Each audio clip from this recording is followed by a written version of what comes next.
ठरलं तर मग मालिकेच्या 16 सप्टेंबरच्या भागात अखेर आता नियतीने सायलीला न्याय द्यायचा निर्णय घेतलेला आहे व प्रियाच्या पापांचा घडा आता अर्जुन स्वतः भरणार आहे। ज्यावेळी सायली झोपलेली आहे त्यावेळी अर्जुनने तिच्या पायावरती तुळशीपत्र तर पाहिलेलंच आहे, परंतु तेच तुळशीपत्र जेव्हा आता रविराज प्रतिमाला दिसणार आहे त्यावेळी हे सिद्ध होऊन जाणार आहे की सायलीच त्यांची खरी मुलगी आहे। परंतु ते कसं हे आपण या व्हिडिओत पाहणार आहोत, तर व्हिडिओ शेवटपर्यंत नक्की पहा। अर्जुन चैतन्य दोघेही बोलत असता अर्जुनने चैतन्यला सांगितलेलं असतं की पुराव्यांच्या व्यतिरिक्त मिसेस सायली सुद्धा माझ्यावरती विश्वास ठेवायला तयार नाही आहेत आणि त्याचमुळे चैतन्यला हसू आवरत नसतं। अर्जुन जेव्हा त्याच्याकडे रागाने पाहतो चैतन्य अर्जुनला सांगतो की हे बघ, सायली वहिनी जरी रागाने निघून गेली असली ना तरी सुद्धा मी तुझ्यासोबत आहे आणि आपण आता काय पुरावे मिळवायचे आहेत हे तू सांग। तेव्हा अर्जुन चैतन्याला सांगतो की हे बघ, सर्वात आधी आपल्याला हे बघावं लागेल की प्रिया तन्वी असल्याचं नाटक का करते आहे ते, आणि यासाठी आपल्याला सुरुवातीपासूनचा सगळा विचार करावा लागेल। त्यावर चैतन्य अर्जुनला सांगतो की म्हणजे 1.5 वर्ष आधी जेव्हा प्रिया तन्वी म्हणून रविराज सरांच्या घरी राहायला आली होती तेव्हा अर्जुन सांगतो की बरोबर आहे। मग तन्वी असल्याचे असे कोणते तिने पुरावे सिनियरला दिले होते ते बघावे लागतील। अर्जुनला सर्वात आधी हे शोधून काढायचं असतं की प्रिया कोणत्या हेतूने किल्लेदारांच्या घरी राहायला आले आहे आणि तिने कोणते पुरावे रविराजांना दाखवून ती तन्वीच असल्याचं सिद्ध करून दाखवलं होतं। तेव्हा चैतन्य तिथे सांगतो की परंतु अर्जुन, हे जर पुरावे आपल्याला फक्त रविराज सर आणि प्रिया हे दोनच व्यक्ती देऊ शकतात। तेव्हा अर्जुन चैतन्याला सांगते की बरोबर आहे, परंतु प्रिया काही आपल्याला सांगणार नाही आणि सिनियरला हे सगळं आत्ता सांगण्यासाठी मी रिस्क नाही घेऊ शकत, कारण ऑलरेडी सिनियर प्रतिमात्याच्या मेमरीमुळे डिस्टर्ब आहे। अर्जुन आणि चैतन्य दोघांनाही आता एक प्रश्न पडलेला असतो की या पुराव्यांबद्दल माहिती देणारं कोण असेल। इतक्यातच अर्जुनची ट्यूब पेटते आणि अर्जुन चैतन्याला सांगतो की आहे असा एक व्यक्ती जो आपल्याला हे सगळ्या पुराव्यांबाबत माहिती देऊ शकतो, ती म्हणजे सुमन काकी। अर्जुनचा इशारा अगदी योग्य असतो। तर इकडे सायली किचनमध्ये काम करत असते। सायली आता भाजी निवडून ज्या पेपरवरती ठेवत असते तो पेपर अचानक ती पाहते, तर तिथे एक जाहिरात दिलेली असते की मानसिक उपचारासाठी आत्ताच तज्ज्ञांची भेट घ्या। आणि तेव्हाच सायलीच्या डोक्यात प्रकाश पडतो, ते म्हणजे प्रतिमाला आपण इकडे घेऊन जाऊ शकतो। त्याच नंतर सायली आता ती जाहिरात पूर्ण वाचते की अशांत मनाला जर वेळीच उपचार दिले गेले तर अनेक गोष्टी सोप्या होऊ शकतात। सायली त्या पेपरवरची पूर्ण माहिती वाचण्यामध्ये व्यस्त झाली असता इकडे अर्जुन चैतन्य दोघांनीही ऑफिसला जाण्याची घाई असते। तेव्हा कल्पना अर्जुनला सांगते की अरे डबा तरी घेऊन जा। अर्जुन कल्पनाला सांगतो की अगं मम्मा, मी बाहेर काहीतरी खाऊन घेऊ। पुन्हाची अर्जुनला सांगते की अर्जुन, अरे तुझंच ऑफिस आहे ना आणि थोडा उशीर झाला तर काय फरक पडतो, काही नवीन केसेस आले आहेत का। इतक्यात कल्पना अर्जुनच्या हाती डबा आणून देते। तेव्हा अर्जुन त्या दोघींनाही सांगतो की केस तशी जुनीच आहे, परंतु त्यात काही ते नवीन अशा डेव्हलपमेंट झाल्या आहेत। खरं तर त्या दोघांनाही प्रिया तन्वी बनून किल्लेदार आणि सुभेदार दोन्ही परवला का फसवते आहे हे शोधून काढायचं असतं। अर्जुन जेव्हा आता सायलीला हाक मारतो, सायली तरीही त्याच्याकडे दुर्लक्षच करते। खरं तर सायलीने त्याची हाक ऐकलेलीच नसते, परंतु चैतन्य अर्जुनला घाईगडबडीत तसाच घेऊन जातो। कल्पना किचनमध्ये सायलीजवळ जाते। सायलीला ती म्हणते सुद्धा की अगं अर्जुन तुला बाय करून गेला आणि तू काहीच बोलली नाहीस त्याला, तरी देखील सायलीचे लक्ष पेपरमधल्या त्या माहितीवरून हटतच नसतं। तेव्हा कल्पना सायलीला भानावरती घेऊन येते आणि तिला विचारते की काय एवढं वाचण्यात दंग झाले आहेस। तेव्हा सायली पेपर घेऊन पूर्णाजीकडे येते आणि पूर्णाजीला सांगते की पूर्णाजी, हा लेख बघा ना, याच्यामध्ये अशी माहिती दिली गेली आहे की जर एखादा अपघात झाला असता त्याचा खोल परिणाम मनावरती होतो आणि त्याचमुळे कधीकधी त्या व्यक्तीची वाचा आणि स्मृती दोन्हीही जाण्याची शक्यता असते। तेव्हा पूर्णाजी सायलीला सांगत असते की म्हणजे प्रतिमाचं झालं अगदी तसंच। इतक्यातच ती प्रिया आलेली असते आणि सायली पूर्णाजी यांचं बोलणं ती ऐकते। तेव्हा सायली पूर्णाजीला प्रतिमेबद्दल एक सल्ला देते की आपण मानस उपचार तज्ज्ञांकडे प्रतिमात्याला घेऊन जाऊयात, तिथे गेल्यानंतर प्रतिमात्या पूर्ण बऱ्या होऊ शकतात। खूप संशोधन झालं आहे याच्यावरती। प्रियाची तिथे आता घाबरगुंडी उडालेली असते, कारण जर प्रतिमाला सगळं काही आठवलं तर नागराज महिपत आणि त्याचबरोबर प्रियाचा अंत नक्की आहे हे तिला समजलेलं असतं. सायलीमुळे कल्पना पूर्णाजी यांच्या मनामध्ये प्रतिमा पूर्वीसारखी होऊ शकते एक आशा निर्माण झालेली असते. कल्पना सायलीला विचारते की म्हणजे सायली, हे जर उपचार आपण प्रतिमावरती केले तर ती पूर्वीसारखी होईल? तेव्हा सायली सांगते की परंतु आई, प्रयत्न करून बघायला काय हरकत आहे. कारस्थानी प्रिया विचार करते, हे सायकियाट्रिस्टचं अचानकपणे सायलीला कशाला सुचलं आहे. त्या प्रतिमावरती जर आता ट्रीटमेंट व्हायला सुरुवात झाली आणि तिला जर कळलं की मी तिची मुलगीच नाही आहे तर मला जेलमध्ये जावं लागेल, असा विचार करून प्रियाची भंबेरी उडालेली असते. तर कल्पना पूर्णाजी या दोघींच्या मनात प्रतिमा आता पूर्वीसारखी होऊ शकते अशी एक आशा निर्माण झालेली असते. पूर्णाजी सायलीला सांगते की अगं, हे सगळं तर माझ्या लक्षातच नाही आलं. तेव्हा सायली पूर्णाजीला म्हणते की पूर्णाजी, प्रतिमा त्यांना या घरात रुळायला थोडा वेळ द्यावा लागला आणि आता जर आपण हे सगळे उपचार त्यांच्यावरती केले तर ते पूर्वीसारखे नक्की होतील. कल्पना खूप खुश होते आणि त्यांनी आता ठरवूनच टाकलेलं असतं की प्रतिमाला मानसोपचार तज्ज्ञांकडे घेऊन जायचं. इतक्यात कारस्थानी प्रिया मध्यस्थी करते आणि सर्वांसमोर ती सांगते की अजिबात नाही. आणि सायली, सायकियाट्रिस्टकडे माझ्या आईला घेऊन जायला ती काय वेडी आहे का? सायलीच्या डोक्यातच तिडक जाते आणि सायली प्रियाला सुनावते की प्रिया, मानसोपचार घेणारे प्रत्येकजणच वेडा असतात. हा जो डोक्यात तुझा विचार आहे ना, तो आत्ताच्या आत्ता काढून टाक, कारण त्याची गरज आपल्यासारख्या व्यक्तींनाही कधीही आणि केव्हाही पडू शकते. शरीराला जर त्रास झाला तर आपण डॉक्टरकडे जातोच ना, मग जर मनाला त्रास होत असेल तर उपचार घ्यायला काय हरकत आहे. तरीसुद्धा प्रियाला ते मान्यच नसतं, कारण तिला भीती वाटत असते सगळं खरं बाहेर पडेल याची, आणि म्हणून मुद्दाम ती सायलीला अडवण्याचा प्रयत्न करते.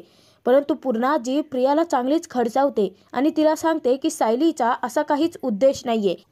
तेव्हा प्रिया पूर्णाजीलाच सांगते की नाही पूर्णाजी, माझ्या आईला मी हिला वेडी ठरवूनच नाही देणार, हिचा हाच प्लॅन आहे. कल्पना प्रियाला सांगते की हे बघ तन्वी, आपण प्रतिमाला खूप चांगल्या डॉक्टरांकडे घेऊन जाऊया आणि तुझी आई तुला बरी झालेली नको आहे का?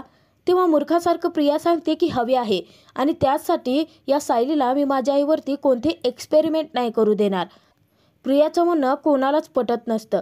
प्रिया ठणकावून सायलीला सांगते की सायली, तुला ना माझ्या आईचा विचार करायची काहीच गरज नाही आहे, कारण तिचा विचार करण्यासाठी मी आणि माझे बाबा समर्थ आहोत. त्यामुळे या सगळ्याच्या मध्ये तू पडू नकोस, असं थेट सायलीला सांगून प्रिया तेथून निघूनच जाते. प्रियाचं वागणं त्या तिघींनाही पटलेलं नसतं. कल्पना त्या दोघींनाही सांगते की तन्वीने तर विचित्रच काहीतरी डोक्यात भरवलंय.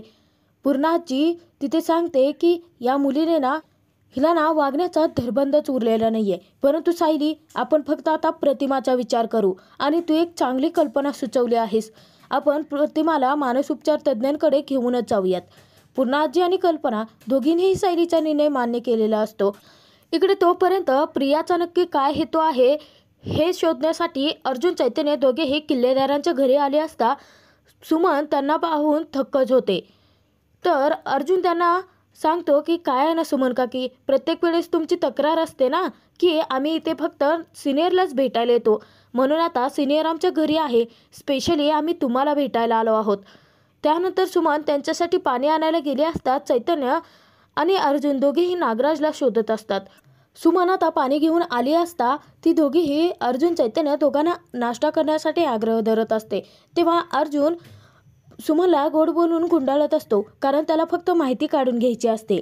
तो सुमनला सांगतो की अगं काकी, ते सगळं काही राहू देत, आपण आज छान असं गप्पा मारूयात. तेव्हा मुद्दाम अर्जुन आता प्रतिमा, प्रिया आणि रविराजांचा विषय काढतो. तो सुमनला सांगतो की मी ना खरंच खूप खुश आहे. गेले कित्येक वर्ष सिनियरला कधी हसतानाच पाहिलं नव्हतं. तो खूप टेन्शनमध्ये असायचा, परंतु आता बघ ना, प्रतिमा, त्या आणि आपली तन्वी परत आले आहेत. बोलता बोलता अर्जुन सुमनला विचारतो की परंतु सुमन काकी, मला अजूनही एक गोष्ट कळत नाहीये की सिनियरने असे ती तन्वीने दाखवलेले कोणते पुरावे पाहिले की ज्यामुळे तेच सिद्ध होऊ शकलं की तीच तन्वी आहे म्हणून. नाही म्हणजे ती आपलीच तन्वी आहे, परंतु काही पुरावे दाखवले असतील ना तिने. सुमनला जरासा धक्काच बसतो. सुमन अर्जुनला विचारते की परंतु हा प्रश्न इतक्या दिवसानंतर तुम्हाला का पडला आहे? काही प्रॉब्लेम झाला आहे का? तेव्हा चैतन्य अर्जुन दोघांच्याही चेहऱ्याचा रंग उडालेला असतो. दोघेही घाबरून एकमेकांकडे पाहतात. चैतन्य अर्जुन दोघे आता हसून सुमनला सांगत असतात की नाही नाही प्रॉब्लेम काहीच नाही आहे. तेव्हा अर्जुन सुमनला सांगतो की काय ना सुमन काकी, अगं बघ ना, म्हणजे ज्या पुराव्यांच्या आधारे तीच तन्वी आहे हे सिनियरला जसं पटलं, जर तेच पुरावे आपण प्रतिमा आत्याला दाखवले तर तीच तिची मुलगी आहे हे तिला कळेल ना. कदाचित या सगळ्या गोष्टींमुळे तिची स्मृतीही परत येऊ शकते. तेव्हा सुमनचा आनंद गगनात मावेनासा होतो. सुमन विचारते की काय, असं नक्की होऊ शकतो?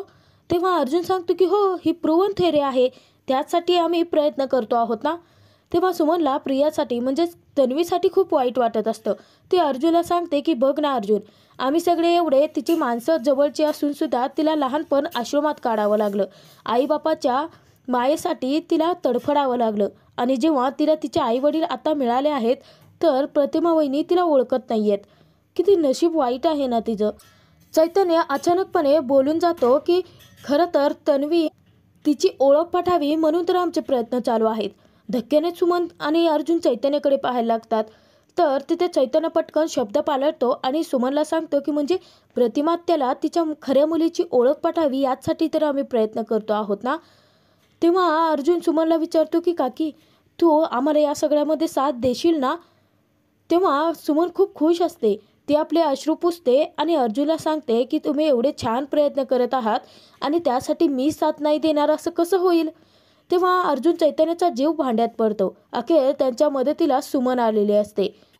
इकडे सायली रविराजांकडे आली असता रविराज कामामध्ये व्यस्त असतात. रविराज सायलीला विचारते की बोल बाळा, काय झालं. तेव्हा सायली सांगते की रविराज काका, हा लेख वाचा ना. तेव्हा रविराजाने आता पूर्ण लेख वाचता सायली त्यांना सांगते की आपण प्रतिमा त्यांना जर मानसोपचार तज्ज्ञांकडे घेऊन गेलो तर कदाचित या एका कारणाने त्यांची स्मृती परत येऊ शकते. रविराज आता सायलीच्या चेहऱ्याकडे पाहतच राहतो. तेव्हा सायली घाबरते आणि विचारते की काय झालं रविराज काका, तुम्हाला माझं म्हणणं पटलं नाही आहे का.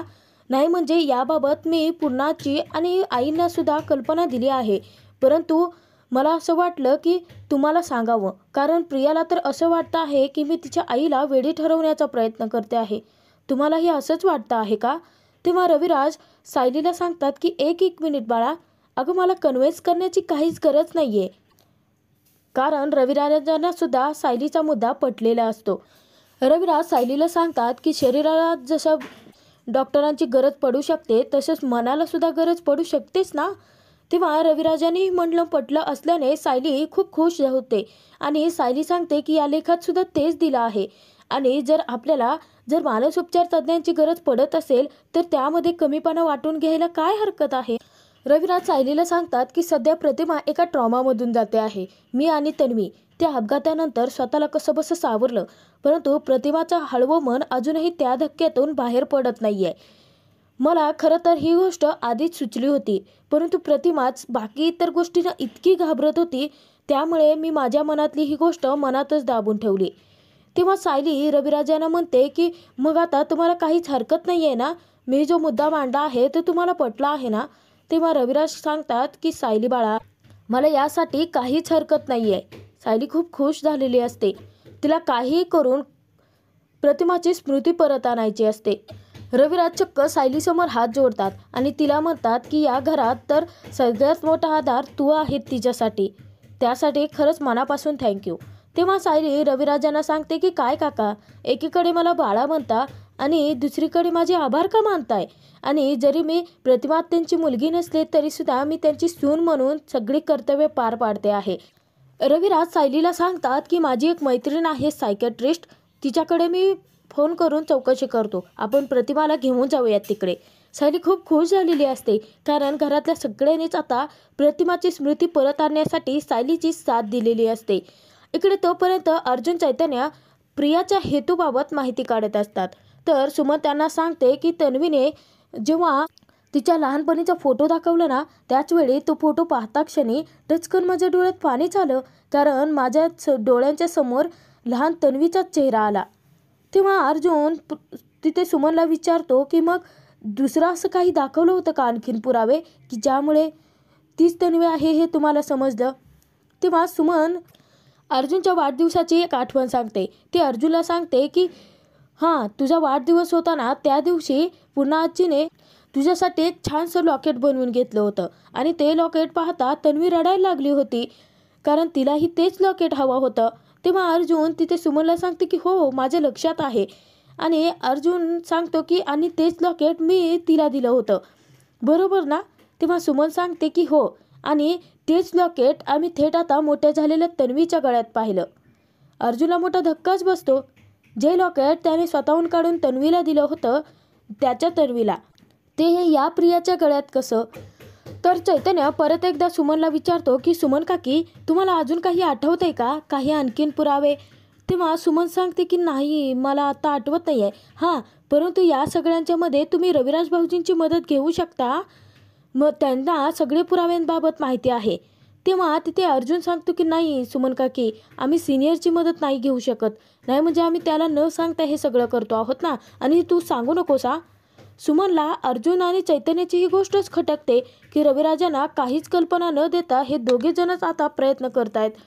तेव्हा अर्जुन सुमनला सांगतो, कसं आहे ना काकी, हे बघ, आम्ही सगळे पुरावे जरी घेऊन गेलो आणि प्रतिमातेला दाखवले आणि त्यानंतर जरी आता प्रतिमातेला काहीच नाही आठवलं तर मग सिनियर दुखावेल ना. तुला तर चांगलंच माहिती आहे की प्रतिमातेच्या बाबतीत तो किती सेन्सिटिव्ह आहे. त्याला खूप वाईट वाटेल. त्यामुळे मी आणि चैतन्य स्वतःच आधी प्रयत्न करत आहोत आणि जर प्रतिमातेला काही आठवलं तर आपल्यासाठी चांगलंच आहे ना. तेव्हा आता पुढे काही आणखीन पुरावे भेटत नसल्याने अर्जुन आणि चैतन्य दोघेही सुमनचा निरोप घेतात. थोडे पुढे गेले असता अचानकपणे सुमन त्या दोघांनाही थांबवते. कारण तिच्या डोक्यात प्रकाश पडत खऱ्या तन्वीच्या पायावरची खुनाचा ती करणार असते. सुमन अर्जुनला सांगते की अरे, अजून अशी एक गोष्ट आहे की ज्यामुळे तीच तन्वी आहे याची आम्हाला खात्रीच पटली.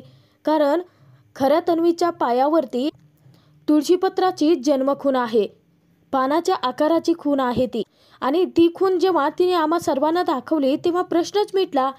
आमचा विश्वास बसला ना की तीच आमची तन्वी आहे. तेव्हा अर्जुन आणि चैतन्य आता खूप खुश झालेले असतात. कारण खरी तन्वी कोण आहे आणि प्रिया भामटी आहे, ती फक्त नाटक करून फसवते हे सिद्ध करण्यासाठी अर्जुनच्या हाती मोठा पुरावा लागलेला असतो. घरी आल्यानंतर चैतन्य अर्जुन दोघेही आता त्याच मुद्द्यावरती चर्चा करत असतात. तेव्हा चैतन्य अर्जुनला सांगत असतो की आता खऱ्या तन्वीच्या पायावरती जन्मखून आहे. म्हणजे आता ती जन्मखून जर आपण सगळ्यांना दाखवली तर आपण सहज प्रूफ करू शकतो की ती तन्वी नाहीच आहे ते. तेव्हा अर्जुन म्हणतो की बरोबर आहे. परंतु चैतन्यला एक प्रश्न पडलेला असतो. तो अर्जुनला सांगतो की परंतु अर्जुन, एक प्रॉब्लेम झाला आहे. तिचा तळपाय आपण कसा बघायचा? दोघे आता याच मुद्द्यावरती चर्चा करत असता सायली तिथे येते आणि ती विचारते की हे काय, तुम्ही तर सकाळी सांगून गेला होतात ना की तुम्हाला भरपूर कामं आहेत, मग इतक्या लवकर परतही आलात? चैतन्य सायलीला खोटं सांगतो की काय आहे ना, मी हेच याला स्वतःहून म्हटलं की घरात गणपती बसले आहेत, काय सतत काम करायचं आहे, म्हणून मी याचा कान पकडला आणि याला खेचत घरी घेऊन आलो. तेव्हा सायली नकळतपणे तिथे चैतन्याला बोलून जाते की बरं झालं तुम्ही यांना घरी आणलं, कारण हे घरी असलं की खूप छान वाटतं. दोघेही चकित होऊन तिकडे सायलीकडेच पाहायला लागतात.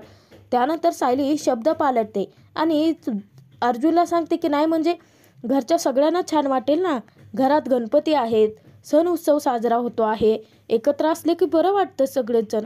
चैतन्य अर्जुन आणि सायली दोघांचीही चेष्टा करत म्हणतो की तुमचं चालू द्यात आणि त्यानंतर तो तिथून निघून जातो. तर सायली अर्जुनला सांगते की बरं झालं तुम्ही घरीच आलात, नाहीतर ही गोष्ट मी तुम्हाला फोन करून सांगणारच होते. अर्जुन विचारतो की कोणती गोष्ट? तेव्हा सायली सांगते की मी सगळ्यांच्या साथीने एक गोष्ट ठरवली आहे की आपण प्रतिमातेला मानसोपचार तज्ज्ञांकडे घेऊन जाणार आहोत. तेव्हा अर्जुन म्हणतो की सायकेट्रिस्ट? तर अर्जुन सायलीला विचारतो की परंतु घरच्या सगळ्यांना सांगितलं आहे ना तुम्ही?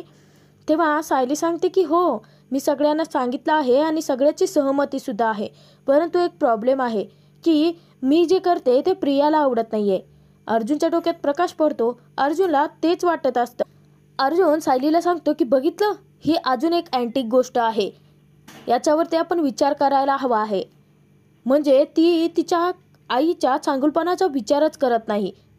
कारण ती खरी तन्वी नाहीच आहे आणि ती जर खरी तन्वी असती तर सर्वात आधी हा विचार तिच्या मनात आला असता. सायली चिडते आणि अर्जुनला म्हणते की सर, तुम्ही परत चालू झालात का? प्रत्येक गोष्टीचा एकच अर्थ कसा काढायला लागलात तुम्ही? तेव्हा अर्जुन काही बोलणार तिथे सायली सांगते की तुम्ही जा बरं आधी फ्रेश होऊन या. बरंच अर्जुनला ते आता बाथरूममध्ये ढकलते, कारण सायलीला आवडतच नसतं अर्जुन जे वागतोय. परंतु अर्जुन सत्याच्या शोधात असतो, कारण नियतीनेच्या खेळ आता सायलीला न्याय मिळवून द्यायचं ठरवलेलं असतं. अर्जुनची ही गोष्ट सायलीला खटकायला लागली असते आणि सायली विचार करते की सतत काय हाच विचार घेऊन बसले आहे ते.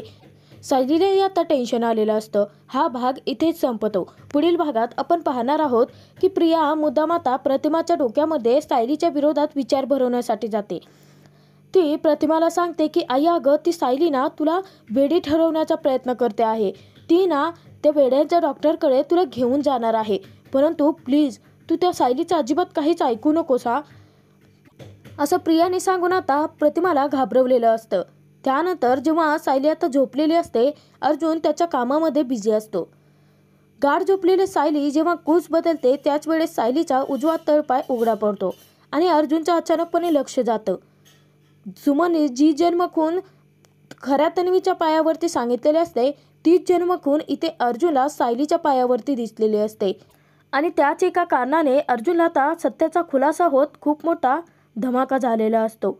अर्जुन स्वतःहूनच आता सायलीच खरी तन्वी आहे आणि प्रिया सर्वांची फसवणूक करते हे सुभेदार किल्लेदार परिवाराच्या समोर कसं घेऊन येणार हे पाहायला खूप मनोरंजक ठरणार.